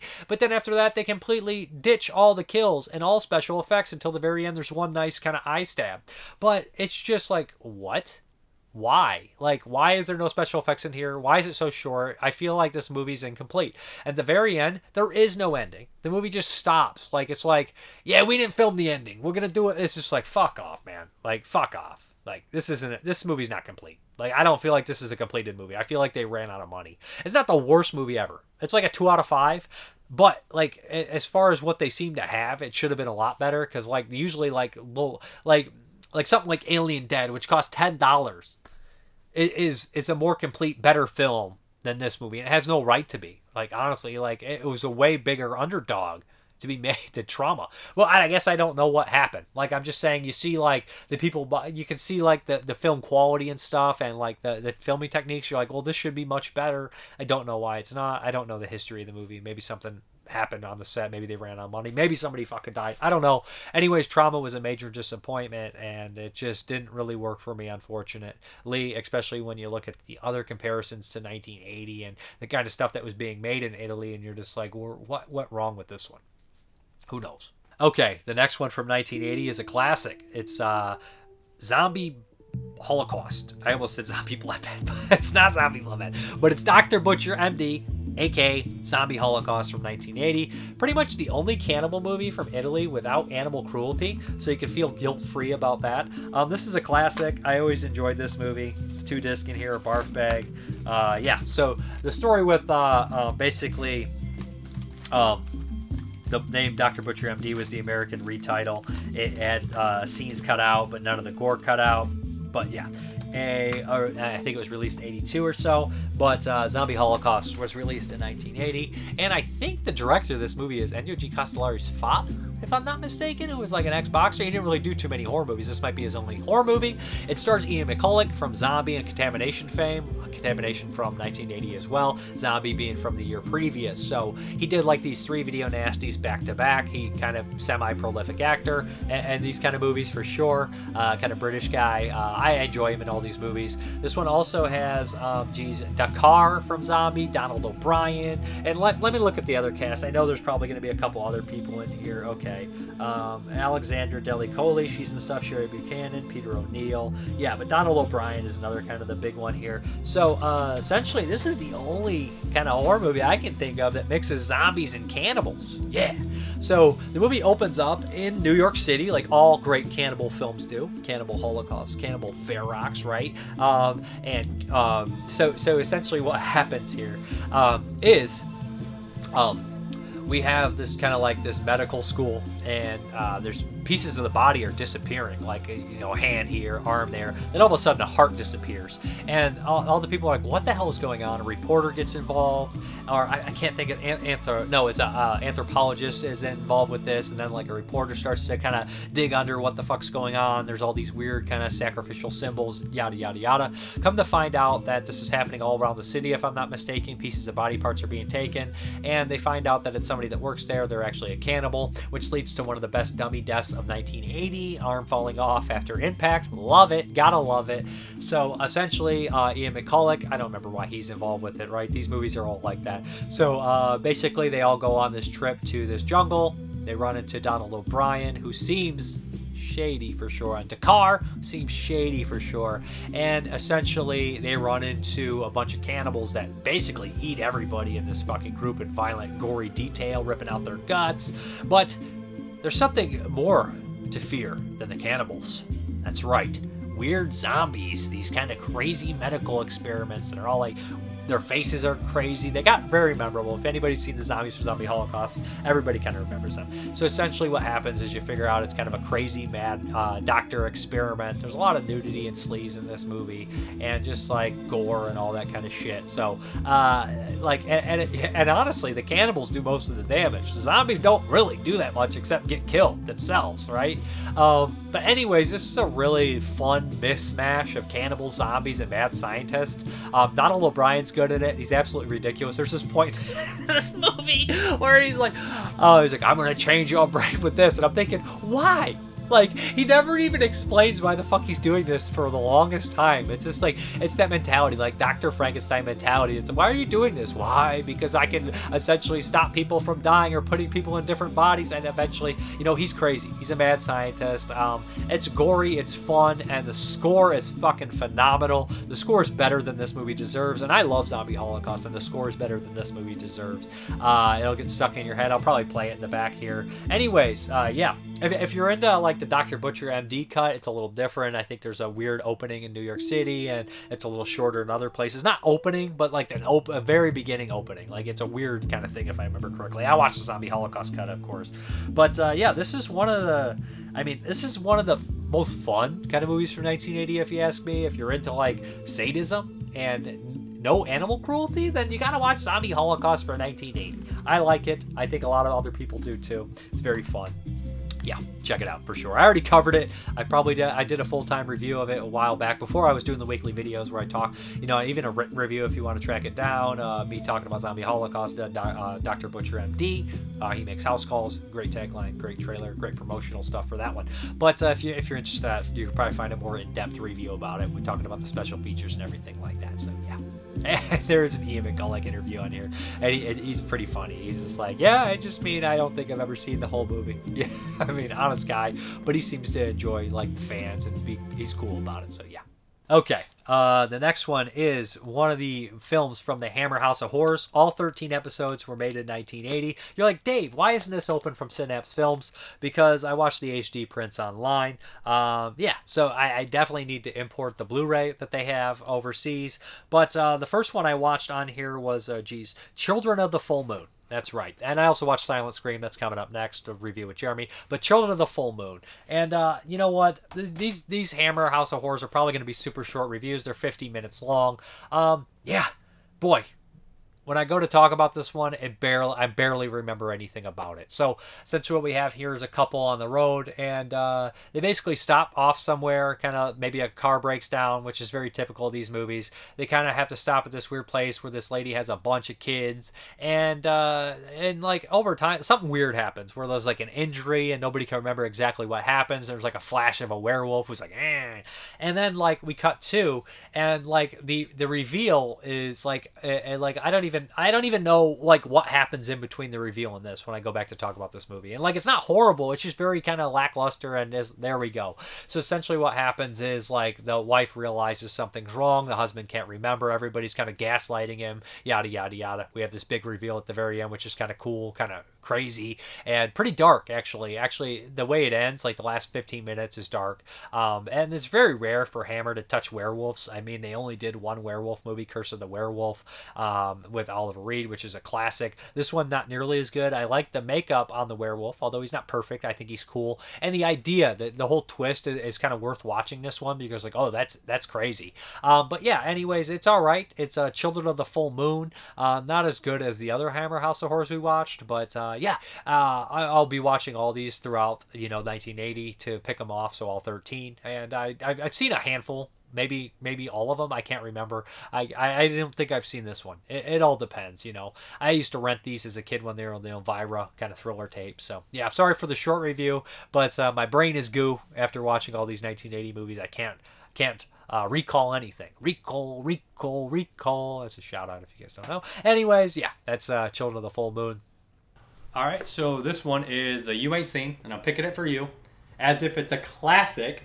It's from the Hammer House of Horrors, Silent Scream, starring Peter Cushing and Brian Cox. Got to be getting late for Peter Cushing, actually. Looking real gaunt and skinny in it. Right. So essentially, Brian Cox is a recently released prisoner. He kind of is a loser, let's be honest. He just kind of seems like he always fucks up. Brian Cox, this is a young Brian Cox performance. I mean, he would go on to do so many movies, from X-Men 2 to Super Troopers to... He's an X-Men? Yeah, he's the bad guy in X-Men 2. Who's it? He's the guy, Stryker, that runs the Wolverine play. He's in 100 movies. This guy is one of the most prolific character actors. He's in the remake of The Ring.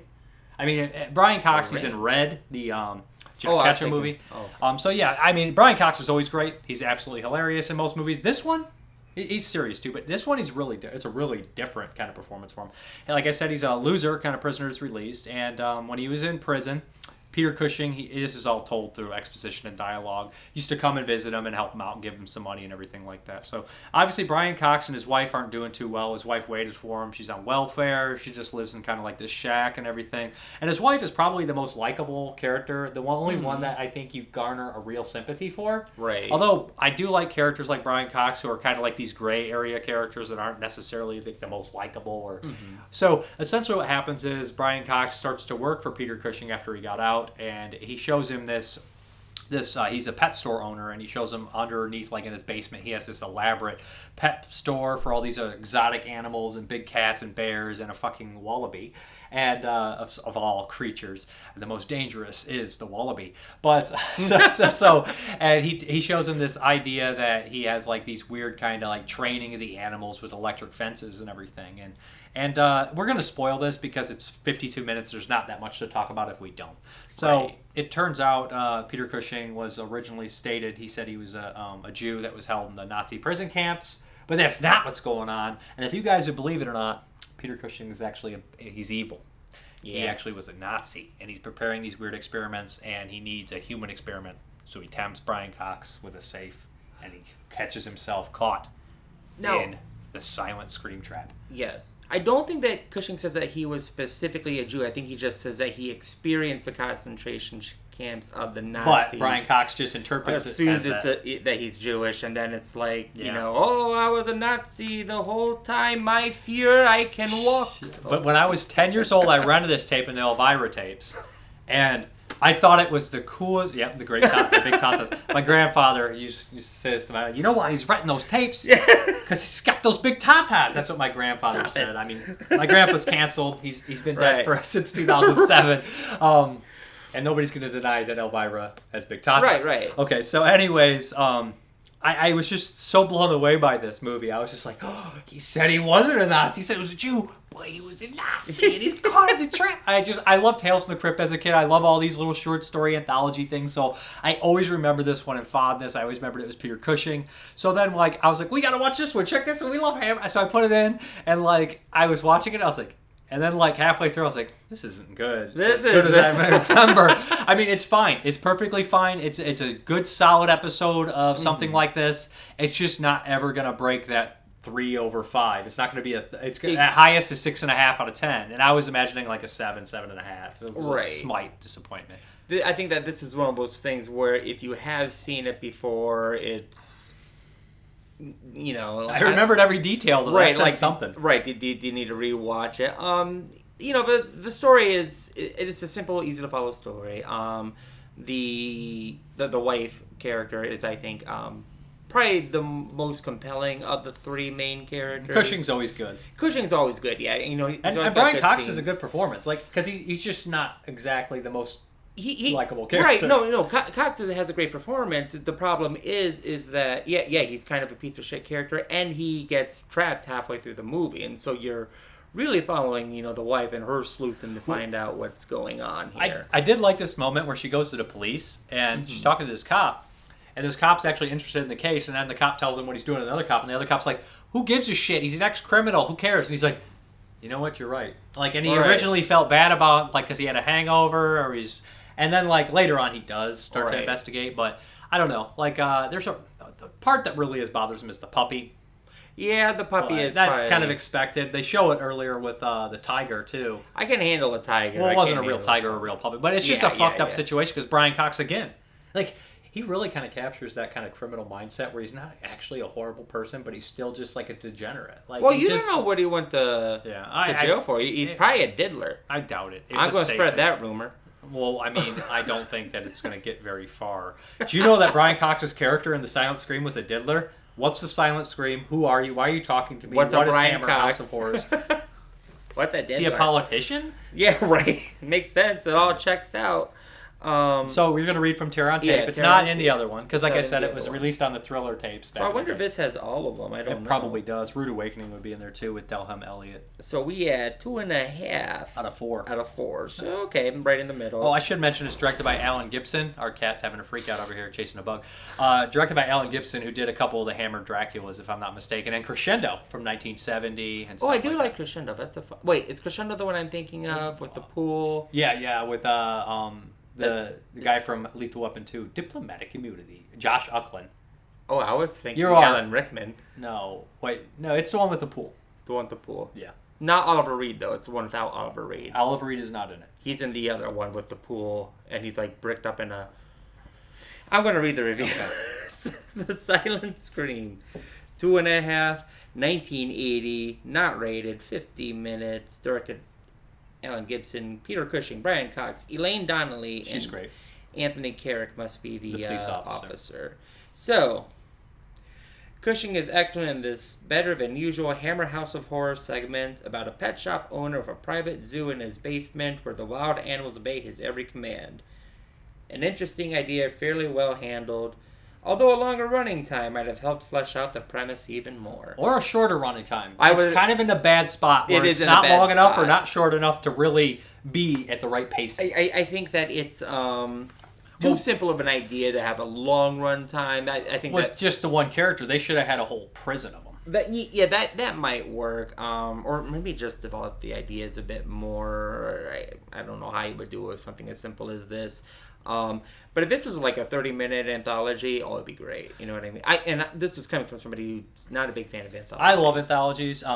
It kind of reminds me, I don't even say that, but the lesser version of Blind Allies. Or is it Blind Alleys or Blind Allies? I think it's Blind Allies. The Tales from the Crypt. It was made in the 1972 movie, and it was made in the television show. Both are great versions of that story. I don't know why it reminds me of that. Just because the kind of tables are turned on the mean guy who's running the show. I mean, it's not even really that like that, but it kind of is to me.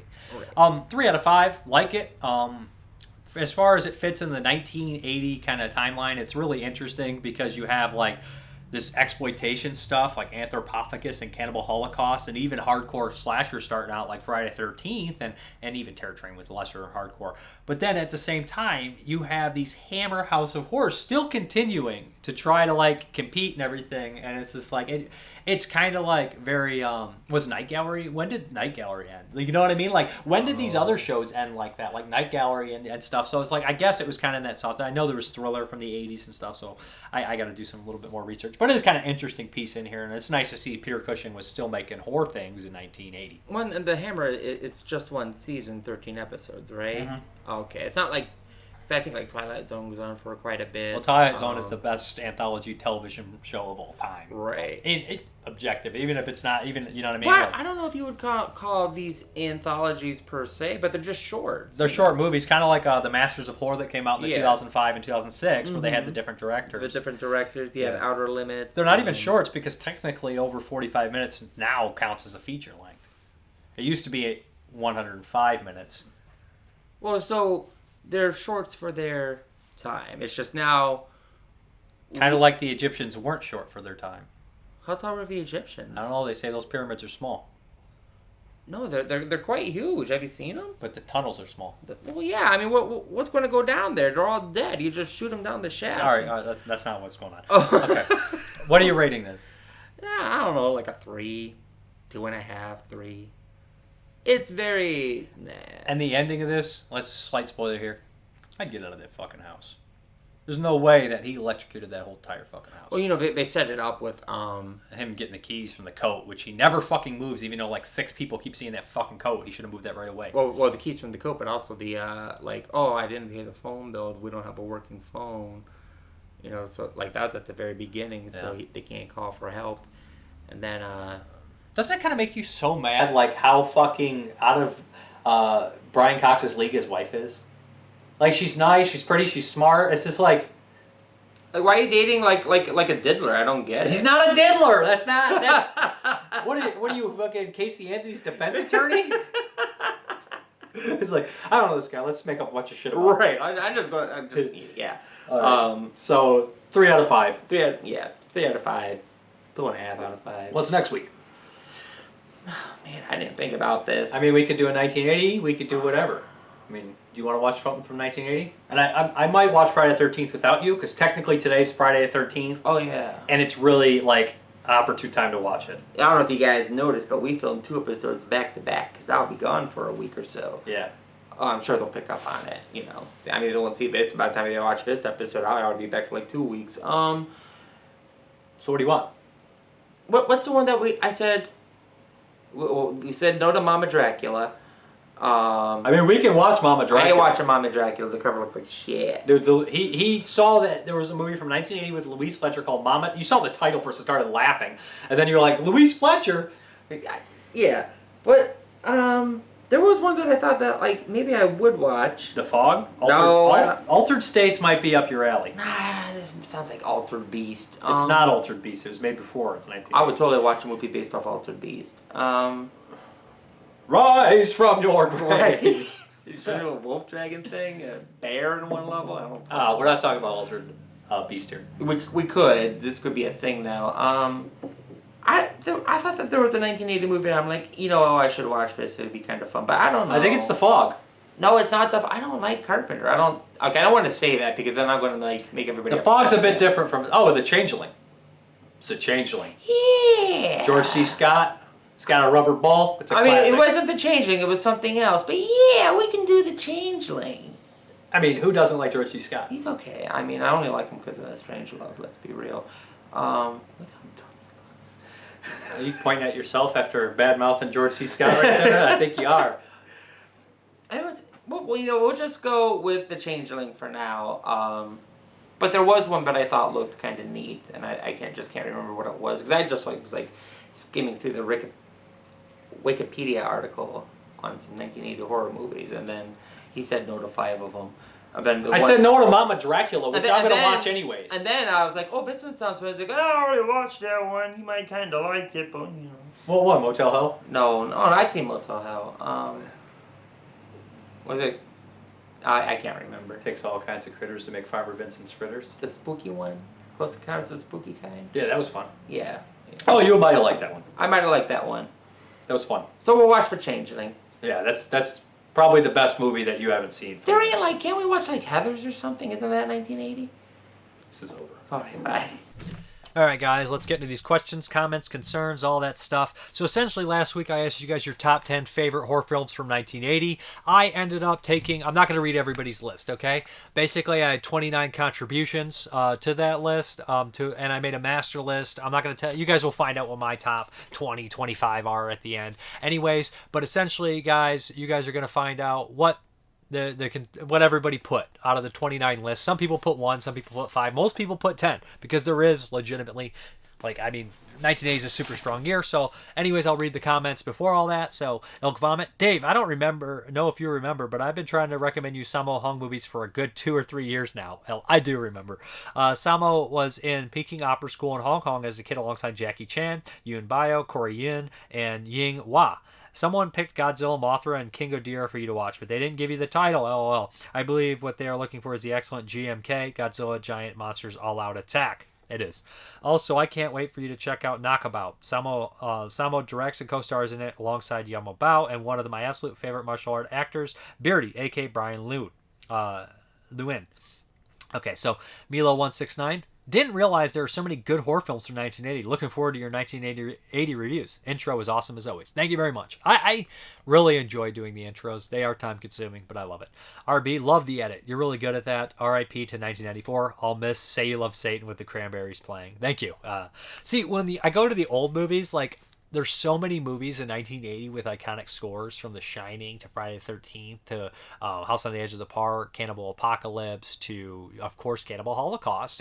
And like, I'm sitting there thinking Zombie Holocaust. And I'm like, man, I have to use scores from 1980 because they're so perfect. But when I hit like the later 90s or something, I'm thinking of all, like, maybe I could just add in a one-hit wonder, or like 1970. I was like, man, Black Sabbath has got to be here. Like, Black Sabbath fits perfect. Like 1970. So I just felt like there's just sometimes the score calls me, sometimes a song calls me. So I felt like the Cranberries were perfect for 94.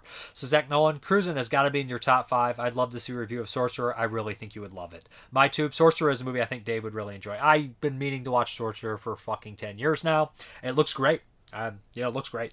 Mike Loins, Motel Hell is always a fun watch, man, for sure. Nick Mua, I hope YouTube doesn't delete this comment again. Touch wood. Here's my top 10 best horror features in the year of our Lord 1980. Now, if you guys like said stuff about the movies, I will read them. But if it's just a list, I'm not going to bother reading them. So, John Carpenter, here from 1 to 10. John Carpenter's The Fog, because I love me some ghostly leopards. Shiver Me Timbers. Seriously, it was my intro to horror. The Horror Grandmeister. Peter Maddox, The Changeling, sad yet creepy. Lucio Fulci, City of the Living Dead. I always waited to check it out till I decided to take advice of a certain Mrparka and found I loved it. I love City of the Living Dead. Stanley Kubrick's The Shining. You were always the caretaker. Need I say more? No. Dario Argento's Inferno. Pretty solid follow-up to Suspiria. Emmett Alston's New Year's Evil. Love the theme song and the central baddie. Charles Kaufman's Mother's Day, one of the better Trhauma releases. Roger Spotwood's Terror Train, who doesn't love murder and mayhem on a train. Alan Radcliffe's Death Ship, on a clunky side, yet still enjoyable. Better brush your German, sir, if you and Jeremy are planning to cruise in the near future. Jeremy actually went on a cruise to Alaska recently, so that's why we had to record Silent Scream last week. So Ule Lomel's The Boogey Man, put not your faith in mirrors, yikes. And then he has questions. What's your least favorite method of travel? If it's over a 5-hour drive, driving. I love driving maybe 5 hours, but anything over 5, fuck it, man. I'll fall asleep. I just don't like it, so it's driving. Haven't really taken many boats or anything. I mean, I've been on boats a lot growing up, but it wasn't like to travel somewhere. And like I've been on a train maybe once, just short distance to travel. And I've been on a plane a couple times, so it's got to be car, I guess. I don't know. Would you say would said method of travel be a good setting for a horror flick? I mean, any method of travel is a good setting for a horror flick, right? I mean, train horror is great. Airplane horror is scary. But yeah, I mean, car horror is great. Road horror is always a good one. Yeah, I mean, you have a lot of movies like that. 3, if you had the time and money, would you pursue a PhD in horror? Real degree, apparently. Your show is always the highlight of my week. Thanks, sir. Many thanks. Thank you. Yes, I would. If I had the money and time, I would have a lot of college degrees and shit that I was interested in. Why not? William Scott, I don't know if this is spam or not. I recommend Dr. Onamaga, the greatest spellcaster for bringing back my lost partner. I don't know what the fuck is going on there. Jose Santiago, damn, wow, killer intro. Thank you. Ken Coakley, I didn't realize there were so many great horror movies in 1980. Jason Bovey, 1980 is an amazing year for horror and so hard to rate a list. David Becker, regarding The Big Sweat, that 45-minute car chase is ripped off from the original Gone in 60 Seconds by H.B. Halicki. It must have been intended for the overseas market. I heard, when I listened to special features on The Big Sweat, they mentioned that he ripped from Gone in 60 Seconds, but I thought they were talking about another film. I was just dumb, not paying attention, of course, because the movie has a 45-minute great car chase, and it's the only thing great about the fucking movie, so I should have fucking figured. I'm very dumb, and I have not seen the original Gone in 60 Seconds. I know, sue me, right? And I basically mentioned it, said it sounds great, and he says you definitely need to check it out. It's a lot of fun. And I believe this might be the same in David Becker from Land of the Creeps podcast, which is a really solid, good podcast I've been listening to here and there when I have time at work, and I like it. All the hosts are really knowledgeable. They love film. They talk pretty in-depth about movies, so that's the same Dave Becker. Check him out. Good stuff. Rick Romano, dude, you need a lap dance. I don't know What's that in reference to? All right, I just need a lap dance, apparently. James D. Cokes. I'm rewatching a lot of 1980s movies, ready to do an updated list, maybe for the 1980 pod. Herbert West. Wow, there's so many great flicks in 1980. There are a lot of them I haven't heard of. That's why I really love watching your channel. You come up with the unknown stuff all the time. Thank you. I mean, I'm just going down a master list. So, here we go. I'm going to go over the list of all the movies contributed to the best of 1980 from you guys.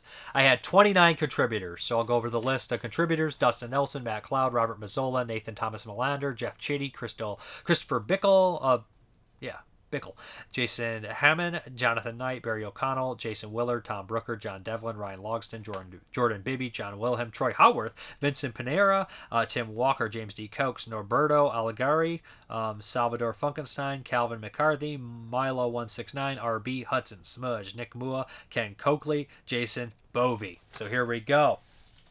Now, I'm going to start at the top. I know it's anticlimactic, but I'll just kind of break this down for you.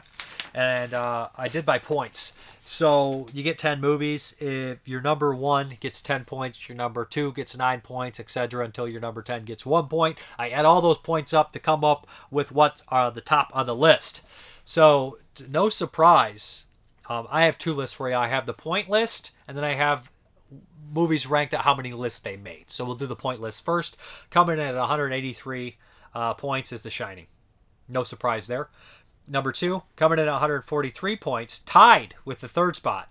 So number 2 and 3 are tied, both at 103 points, is The Fog by John Carpenter and Cannibal Holocaust. So there we go. Cannibal Holocaust making the third spot. I love it. Number 4, 141 points. City of the Living Dead by Lucio Fulci. That's right. Number 5, coming at 129 points. Friday the 13th. Classic. Number 6 at 105 points. Pretty big drop off there is Maniac. Love it. Number 7 coming in at 90 points. Dario Argento's Inferno. Number 8 coming at 73 points. The Changeling. Number 9 coming in at 56 points is Alligator. And then number 10, coming in at 44 points, is Motel Hell. So to do the top 10 over, we have The Shining, The Fog, Cannibal Holocaust, City of the Living Dead, Friday the 13th, Maniac, Inferno, Changeling, Alligator, Motel Hell. Did anybody have those top 10? Was that anybody's distinct top 10 right there? So then following in at number 11 and 12, both with 39 points, Humanoids from the Deep and Fade to Black. Number 13, 27 points, Dressed to Kill. 14, 23 points, Mother's Day. 15, 22 points, Terror Train. 16, 21 points, Altered States. 17 points, coming at 17, 20 points, House on the Edge of the Park. 18 with 19 points, Nightmare City. 19, 17 points, Christmas Evil.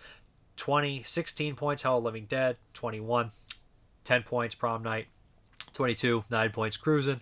23, 8 points, Without Warning. 24, 8 points, tied with Anthropophagus with 8 points. Then we have 25 with 7 points, Encounters of Spooky Kind. 26, also 7 points, Cannibal Apocalypse.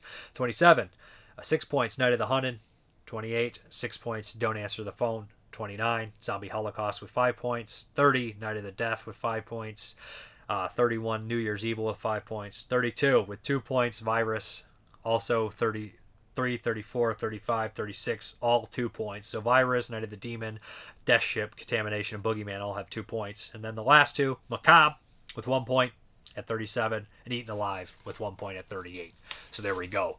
And now I'm going to break it down by list. So 38 movies. So look I took 29 people and only 38 movies. So that's not a huge spread, right? So it's kind of a consensus here. So basically the 2 movies at top, if we go by list, movies that made list, what's on the top? Here we go. 38 movies here. Tied for the 1 and 2 spot, making 21 list of the 29 is The Fog and The Shining. And then we have, with 20 list at 3, City of the Living Dead. Then number 4, 19 list, Cannibal Holocaust. So the top 4 are the same. And then number 5 and 6, both making 18 list, Maniac, Friday the 13th. And then 7, 8, 9, all making 13 list here, Motel Hell, Inferno, and Alligator. And then number 10 making 11 list, The Changeling. So we have the same, do we have the same top 10? I believe we actually do. So we have the same top 10, just in different order for that. Yeah. Wait, yeah. Is it the same? I believe it is. Yeah, it is the same. So, and then after that, we have 9 list, Humanoids from the Deep at number 11. At number 12, we have Make an 8 list, Terror Train. At number 13, 7 list, Fade to Black. Number 14, 6 list, Dress to Kill. 15, 5 list, Nightmare City. Also on 5 list is Mother's Day at 16. House on the Edge of the Park, 17, 5 list. And then 18, Prom Night with 4 list. 19, Hell of the Living Dead on 4 list. 20, Christmas Evil on 4 list. Then we have Altered States making 3 list at 21. Zombie Holocaust making 2 list at 22. Don't Answer the Phone also on 2 list, 23. Boogey Man 2 list, 24. Anthropophagus 2 list, 25. And then we have a bunch of 1 list here's 26, 27, all the way down to 38 are all 1. So 26 to 38 are a tie, making 1 list. We have Without Warning, Virus, Night of the Hunted, Night of the Demon, Night of Death, New Year's Evil, Macabre, Encounters of the Spooky Kind, Eaten Alive, Death Ship, Cruising, Contamination, Cannibal Apocalypse. So yes, that is the 1980 breakdown. So yeah, again, I could send you probably those lists if you're interested and stuff like that. So next week, since we know what the best movies in 1980 are by the consensus of 29 list, not my list not included, what is the worst horror film in 1980? So it would be funny, like we'll see all the list right there of like the top 15 movies, and then like somebody will answer like Maniac's the worst in 1980. You're like, okay, sure it is. But that always happens, you know. I guess it's all people's opinion. So what is the worst horror film in 1980? Let me know. And I guess, you know, this is going to be a weird cut because normally I cut to the update here and I show you magic. Basically, I shoot that outro earlier. Yeah, editing. And I really ought to stop doing that. I always shoot the update and I was like, let's get back to the video. And then I'm like, it's 2 seconds. What the fuck? I got nothing to say at the video. There's no video left. But anyways, that's just the way it's going to be. A creature of habit. So we're going to get into the update here. Normally I show, but it's only 3 movies. Yeah, I got stuff coming, but you know, it is what it is. Some weeks are bigger than others. First up is the amazing Extreme Prejudice by Walter Hill. One of the best directors and I think my favorite movie by Walter Hill. Amazing cast here. This is a Vestron release. Great price on it too. Hell, you got Nick Nolte, Powers Booth, William Forsythe. Who else is in this movie? Michael Ironside, Clancy Brown, Tom Lister, Mary Alonzo Chicada. How do you say her last name? I always say her name wrong. Alonzo. It's Conchita Alonso. She's great in it too, man. Everybody's in this fucking movie. Great movie. Matt Mulhern. If you've never seen this, I can't wait to watch the new Blu-ray. I had a Japanese import. I liked it so much, so I bet it looks really great. Oh, we got a commentary with C. Courtney Joyner. I love that. Henry Park, I'm not too familiar, but Courtney Joyner's sure to do a great job. He always does a great job on the film detective releases. Next up, we have Wyrmwood Apocalypse. I remember enjoying the first one. It's been a long time. It feels like this first movie came out like 10 years ago. Maybe it did. Anyways, the first one's really fun Australian zombie flick. Entertaining. I'm going to check out the second one for 2022. And then last up, not certainly least, we have the Arrow edition of Tale of Two Sisters. Really classy, classic Korean. I believe it is a Korean ghost story horror movie, psychological thing. Anyways, really cool movie. Had the DVD. Now I have it on Blu-ray. Good stuff from Arrow Video. Anyways, yeah, we're gonna have a weird cut here because I'm a jackass. Okay, guys, thank you very much for watching, and as always, have a good one.